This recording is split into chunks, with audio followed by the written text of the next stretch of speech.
Aksi unjuk rasa dilakukan warga dari 4 kecamatan di Kabupaten Asahan, Sumatera Utara. Mereka protes kepada pemerintah lantaran akses jalan yang rusak tidak kunjung diperbaiki pihak terkait.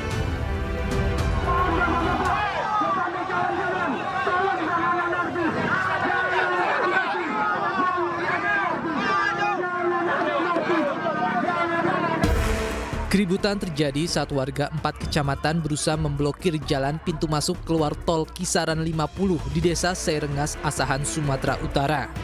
Bapak Kapolda Sumatera Utara, Bapak Kapolres Asahan, lihatlah. Polisi yang menjaga aksi unjuk rasa terlibat perdebatan karena ratusan massa terus mencoba merangsak ingin memblokir jalan. Beruntung amarah warga berhasil diredam dan massa berorasi dengan menutup sebagian jalan. Pemblokiran jalan ini dilakukan warga sebagai bentuk protes terhadap pemerintah yang belum juga memperbaiki jalan rusak penghubung 4 kecamatan. Warga menuntut janji pemerintah kabupaten dan provinsi yang akan membangun jalan tersebut.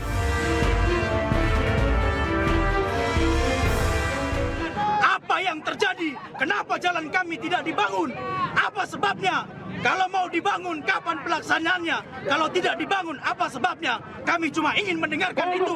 Dan kami pastikan, kami tidak akan bubar sebelum Bapak Mulyono turun menjumpai kami. Dan saya meminta sebagai koordinator lapangan kepada Bapak Kapolres Asahan, Bapak Kapolda Sumatera Utara, dengan segala pangkat dan jabatan yang Bapak miliki, tolong Pak, panggil PUPR Provinsi yang bernama Mulyono.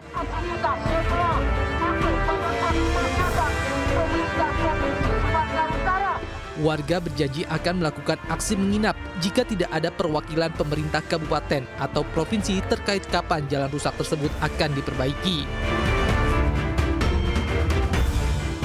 Dari Asahan, Sumatera Utara, Ulir Amri, iNews melaporkan. Kita ke informasi lainnya, pemirsa. Mahkamah Agung menyatakan 3 hakim agung yang menangani kasasi Gregorius Ronald Tanur tidak melanggar kode etik. MA membantah isu pemufakatan jahat dalam penanganan kasasi Ronald Tanur.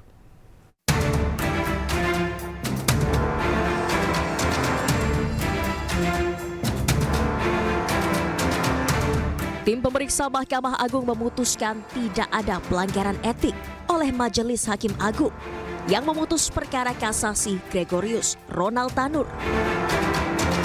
Pemeriksaan dilakukan sebagai respons MA atas maraknya isu terkait dugaan pelanggaran etik pada putusan kasasi Ronald Tanur. Tim pemeriksa telah memeriksa para saksi, para terkait dan terlapor, serta dokumen-dokumen yang relevan. Dari pemeriksaan tidak ditemukan pelanggaran KEPPH yang dilakukan oleh Majelis Kasasi perkara nomor 1466 Kapit 2024 sehingga kasus dinyatakan ditutup. Sebelumnya Gregorius Ronald Tanur divonis bebas oleh Majelis Hakim Pengadilan Negeri Surabaya pada Juli 2024 dalam kasus penganiayaan hingga mengakibatkan meninggal dunia terhadap kekasihnya Dini Sera Afrianti.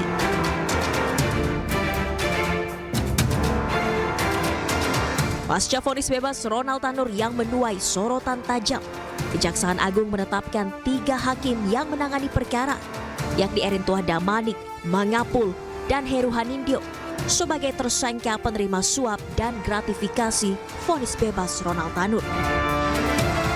Total ada 6 orang yang ditetapkan sebagai tersangka dalam kasus dugaan gratifikasi putusan bebas Ronald Tanur di Pengadilan Negeri Surabaya.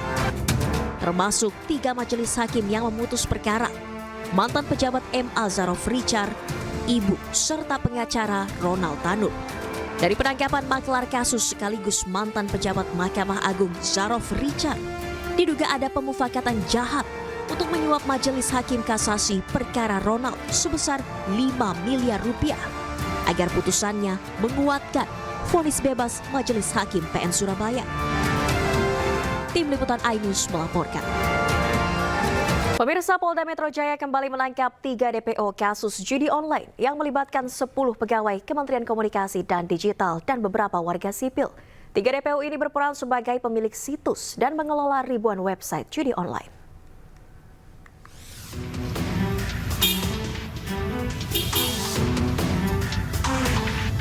Subdit Jatanras Ditreskrimum Polda Metro Jaya kembali menangkap 3 DPO dalam kasus judi online yang melibatkan 10 pegawai Kementerian Komunikasi dan Digital RI. Ketiga DPO yakni B, BK, dan HF ditangkap saat mendarat di Bandara Soekarno-Hatta usai kembali dari luar negeri. Mereka berperan sebagai pemilik situs judi online dan mengelola hingga ribuan situs judi online. Agar tidak diblokir pihak Kementerian Komunikasi dan Digital RI, tersangka berkoordinasi melalui tersangka MN yang merupakan pegawai Kementerian Komdigi. Penyidik menyita barang bukti diantaranya 3 ponsel, 3 kartu ATM, serta uang tunai senilai 600 juta rupiah yang terdiri dari pecahan mata uang rupiah dan mata uang asing. Adalah sebagai pemilik dan sekaligus pengelola ribuan web judi agar tidak diblokir oleh Komdigi. Hingga kini Polda Metro Jaya telah menangkap total 22 tersangka dalam kasus judi online. 10 diantaranya merupakan pegawai Kementerian Komunikasi dan Digital RI. Hingga kini, penyidik masih memburu 3 DPO lainnya berinisial A, J, dan BS. Dari Jakarta, Den Helmi Sajangbati, iNews melaporkan. Pemirsa, Pengadilan Negeri Jakarta Selatan menggelar sidang perdana gugatan pra-peradilan yang diajukan mantan Menteri Perdagangan Tom Lembong. Sidang perdana kali ini beragendakan pembacaan permohonan gugatan.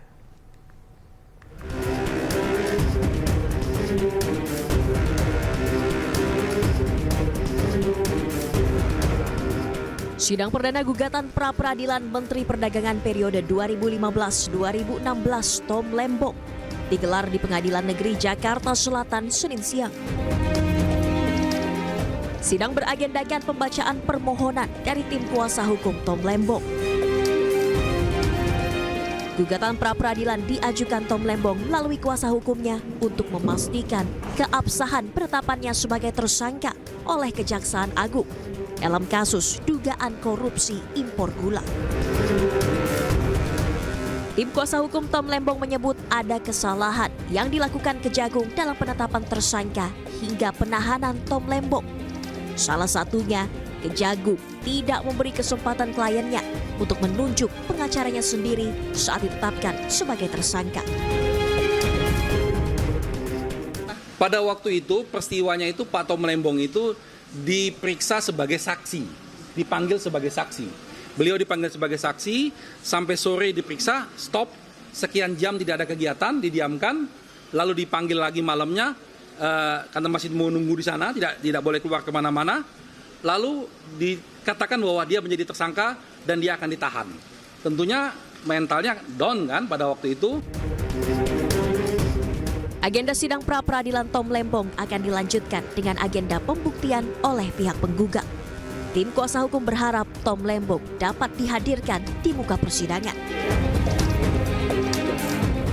Dari Jakarta, Naura Syafikah, Aris Setiawan, iNews melaporkan.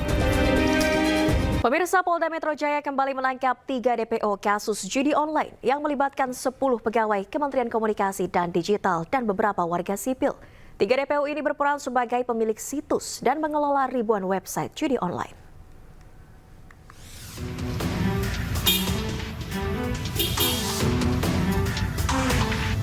Subdit Jatanras Ditreskrimum Polda Metro Jaya kembali menangkap 3 DPO dalam kasus judi online yang melibatkan 10 pegawai Kementerian Komunikasi dan Digital RI.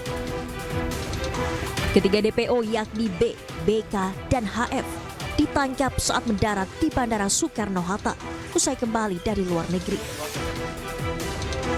Mereka berperan sebagai pemilik situs judi online dan mengelola hingga ribuan situs judi online. Agar tidak diblokir pihak Kementerian Komunikasi dan Digital RI, tersangka berkoordinasi melalui tersangka MN yang merupakan pegawai Kementerian Komdigi. Penyidik menyita barang bukti diantaranya 3 ponsel, 3 kartu ATM, serta uang tunai senilai 600 juta rupiah yang terdiri dari pecahan mata uang rupiah dan mata uang asing. Adalah sebagai pemilik dan sekaligus pengelola ribuan web judi agar tidak diblokir oleh Komdigi. Hingga kini Polda Metro Jaya telah menangkap total 22 tersangka dalam kasus judi online. 10 diantaranya merupakan pegawai Kementerian Komunikasi dan Digital RI. Hingga kini, penyidik masih memburu 3 DPO lainnya berinisial A, J, dan BS. Dari Jakarta, Den Helmi Sajangbati, iNews melaporkan. Kedatangan calon Gubernur Jakarta Ridwan Kamil ke kawasan Tanah Merah, Rawabadak Selatan, Jakarta Utara disambut antusias warga. Dalam belusukannya ini, RK banyak menyerap aspirasi dan keluhan sekaligus mensosialisasikan program kerjanya jika terpilih menjadi Gubernur Jakarta. Mantan Gubernur Jawa Barat ini berkomitmen akan membangun dan menjadikan lahan kosong sebagai taman bermain dan fasilitas olahraga. Ya, tapi poinnya mereka kan punya curhatan juga. Kampung, Pak. Jangan kampung ini nyaman hanya buat orang dewasa. Anak kecil harus diperhatikan. Harus. Nah, salah satunya saya tanya mau nggak punya taman bermain? Oh mau gitu kan. Nah ini tanahnya coba. Saya dalam imajinasi arsitektur saya udah saya gambar dalam 5 menit lah ya. Ternyata mereka butuh sekolah, kayaknya cukup ya. Mereka butuh nanti taman olahraga. Usai belusukan ke kawasan Tanah Merah, mantan wali kota Bandung ini juga menghadiri deklarasi dukungan Barisan Islam Moderat atau BIMA terhadap pencalonannya sebagai Gubernur Jakarta. Dengan adanya tambahan dukungan ini akan semakin memuluskan jalan pasangan Ridho untuk memenangkan kontestasi Pilkada Jakarta mendatang. Tim Liputan, iNews melaporkan. Sementara pemirsa, calon Gubernur Jakarta nomor urut 3 Rano Karno berkampanye di Pondok Labu, Cilandak, Jakarta Selatan. Sidul disambut meriah warga dengan tarian Flores Timur. Tiba di lokasi kampanye di Jalan Tridharma Raya, Pondok Labu, Cilandak, Jakarta Selatan. Sidul langsung disambut meriah tarian Flores Timur. Ini merupakan kampanye lanjutan setelah sebelumnya Sidul mengikuti debat Pilgub Jakarta yang ketiga. Sambutan meriah warga semakin membuat Dul yakin menang 1 putaran. Saya minta maaf, saya mungkin terlalu optimis, tapi saya yakin bisa 1 putaran. Ya semakin ini kita sadar tinggal seminggu lagi, karena itu kita gerakin masyarakat. Karena apa? Kepentingan 1 putaran bukan hanya bagi kami, tapi bagi masyarakat Jakarta. Ingat loh, kita akan menghadapi sebuah kegiatan besar Ramadan dan Lebaran. Itu tidak mudah menyediakan pangan, menyediakan kebutuhan pokok untuk masyarakat Jakarta pada hari. Karena itu, kalau kita bisa 1 putaran, mudah-mudahan mungkin pertengahan Januari pelantikan. Tapi kalau 2 putaran, Februari baru ini kemudian pelantikan akan mundur lagi. Persiapan untuk menghadiri Ramadan dan Lebaran itu bukan berarti nggak bisa, tapi mungkin fokusnya akan terpecah. Jadi insya Allah saya sangat berusaha di sisa masa kampanye ini kita harus bisa 1 putaran. Ya pemirsa, debat ketiga Pilkada Jakarta 2024 mengusung tema perkotaan dan perubahan iklim. Para kandidat pun saling adu argumentasi untuk meyakinkan masyarakat. Selain diwarnai dengan adu argumentasi antar paslon, debat Pilkada Jakarta ketiga ini juga menggunakan tambahan format baru, di mana warga dapat bertanya langsung kepada para paslon. Pihak KPU Jakarta menayangkan video berdurasi singkat yang menampilkan warga bertanya kepada paslon saat debat berlangsung. Video-video itu telah diseleksi oleh para panelis agar tetap relevan dengan tema debat. Meskipun ada format baru, durasi program debat tetap sama dan tak ada perubahan, yaitu selama 150 menit. Debat kali ini menandai berakhirnya program debat Pilkada Jakarta 2024. Para paslon Cagup-Cawagup telah menyampaikan visi misi serta sejumlah program untuk Jakarta selama 5 tahun ke depan. Ternyata setelah pandemi COVID lagi. Ya pemirsa, Cagup Jakarta nomor urut 3 Pramono Anung mempertanyakan wacana Ridwan Kamil yang akan memindahkan balai kota dari Jakarta Pusat ke Jakarta Utara. Hal ini lantaran wacana pemindahan ibu kota Jawa Barat dari Bandung ke Tegalega tidak kunjung terrealisasi. Menyampaikan bahwa sebagai Gubernur Jawa Barat akan memindahkan pusat pemerintahan dari Gedung Sate di Bandung ke Tegal Luar, tapi tidak jadi. Kemudian baru-baru ini Kang Emil juga bilang, atau pasangan nomor 1 menyampaikan bahwa akan memindahkan balai kota dari Jakarta Pusat ke Jakarta Utara. Untuk itu kami ingin menanyakan apakah ini memang serius untuk mau dipindahkan, karena IKN kan Jakarta bukan ibu kota lagi, di pusat pemerintahan balai kota banyak sekali gedung-gedung yang akan menjadi kewenangan pemerintah Jakarta. Untuk itu apakah perlu dipindahkan? Apakah ini juga bagian dari imajinasi yang dihadirkan oleh pasangan nomor 1? Di Jawa Barat, Bandungnya udah jadi kota wisata, bercampur-campur dengan kota pemerintahan, kemacetan di mana-mana. Tentara-tentara di Bandung itu rumahnya jauh, Mas, karena dulu memang pusat militer dari zaman kolonial. Sehingga ibu kota Jawa Barat memang tidak cocok untuk ada pusat pemerintahan lagi, maka ada wacana itu. Jakarta juga sama. Kalau tadi ada yang tertawa urusan imajinasi, lah IKN itu datang dari imajinasi. Nah sekarang kalau Jakarta mau mengurangi macet, selain perluasan transportasi publik, mari benerin tata ruangnya. Salah satunya adalah pusat kantor pemerintahan dikurangi dari pusat. Tentu ini harus didialogkan kepada stakeholder di Jakarta. Jadi IKN adalah imajinasi, wacana ini juga imajinasi, realitanya kita diskusikan. Mohon maaf. Ya pemirsa, debat ketiga Pilkada Jakarta 2024 mengusung tema perkotaan dan perubahan iklim. Para kandidat pun saling adu argumentasi untuk meyakinkan masyarakat. Aidius membuka polling dengan pertanyaan siapa paslon yang paling punya kemampuan menata kota Jakarta dan berikut perolehannya. Yang pertama pemirsa, pasangan calon nomor urut 1 Ridwan Kamil Suswono memperoleh total 41%. Sementara pasangan nomor urut 2 Dharma Pongrekun dan Kunwardana meraih 8% suara. Sementara itu pasangan nomor urut 3 Pramono Anung dan Rano Karno meraih 51% suara. Polling ini kami lakukan terhadap total 7.227 partisipan. Dan kita ke informasi selanjutnya pemirsa, super app terbaru dari PT Bank Syariah Indonesia Tbk atau BSI, yaitu Beyond by BSI mendapatkan respon positif dari masyarakat. Respon positif tersebut tercermin dari peningkatan signifikan jumlah unduhan, pengguna aktif dan transaksi harian yang meningkat hingga 2 kali lipat.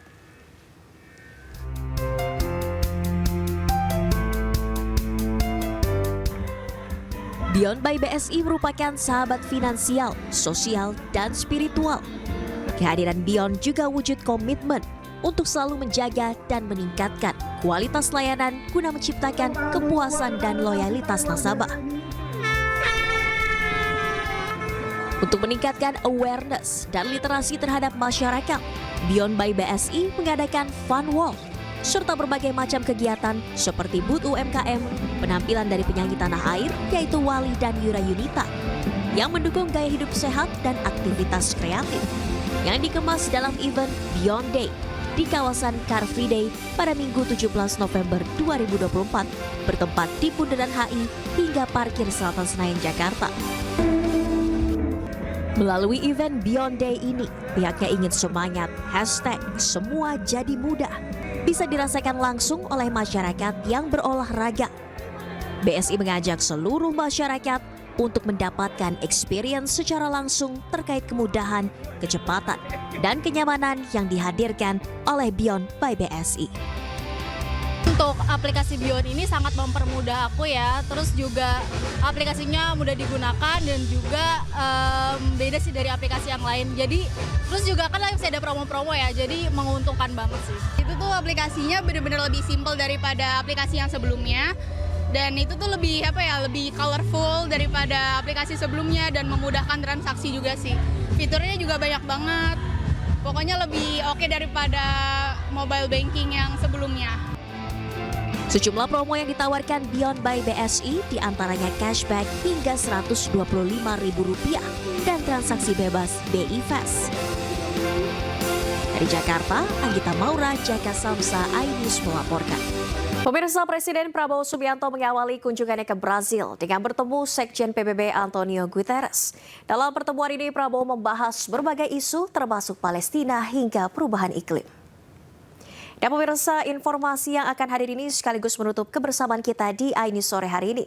Jangan lupa cuplikan tayangan berita iNews dapat Anda saksikan di kanal YouTube @officialinews. Saya Nadia Valeri beserta kerabat kerja yang bertugas pamit undur diri. Terima kasih, selamat sore dan sampai jumpa.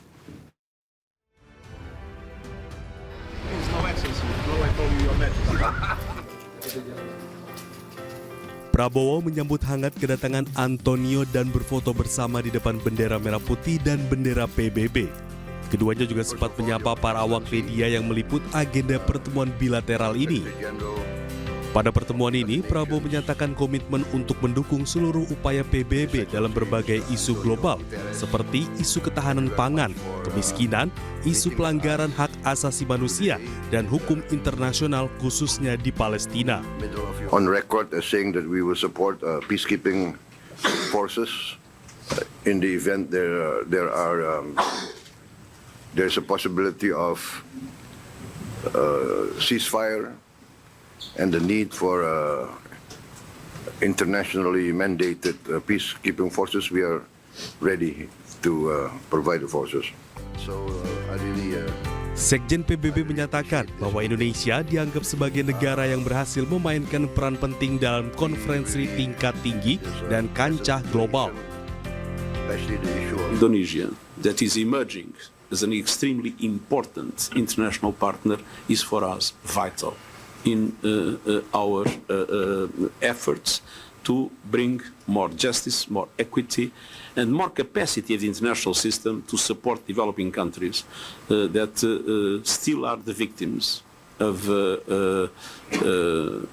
an unjust, unfair, and outdated system.